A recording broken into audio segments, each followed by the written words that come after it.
నా హృదయపూర్వకమైనటువంటి వందనాలు మీకు చెల్లిస్తున్నానండి. ఈరోజు దేవుని వాగ్దానం ఏమిటంటే, ఎఫెసీయులకు రాసిన పత్రిక 6వ అధ్యాయం 2వ వచనం చదువుకుందాము. నీకు మేలు కలుగునట్లు నీ తండ్రిని తల్లిని సన్మానింపుము.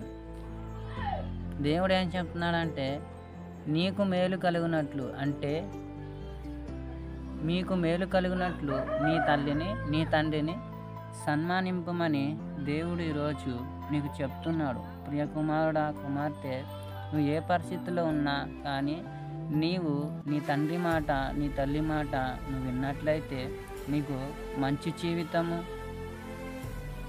జీవితమును నీకు దేవుడు ఇస్తాడు. నీ తండ్రిని నీ తల్లిని ఎప్పటికీ ధిక్కరించకు, వాళ్ళని ఇబ్బంది పెట్టకు, వాళ్ళని అల్లరిపాలు చేయొద్దు.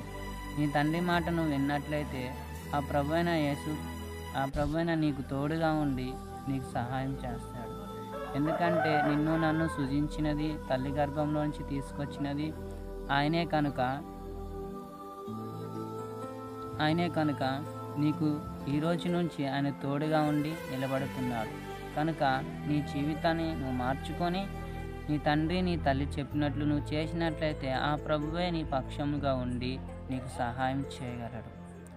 ఈ వాక్యము నీ జీవితంలో ఒక మలుపుగా మార్చబడి దేవుడే నీకు సహాయం చేయునుగాక.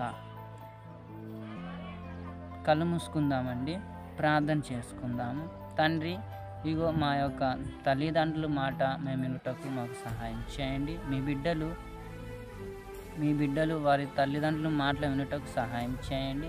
మీ కృప చూపండి. వారు చేస్తున్న ప్రతి ప్రయత్నాలలో ప్రభా మీరు సహాయం చేస్తారని నమ్ముచు నజరేయుడైన యేసు నామమున ప్రార్థిస్తున్నాము తండ్రి. ఆమేన్.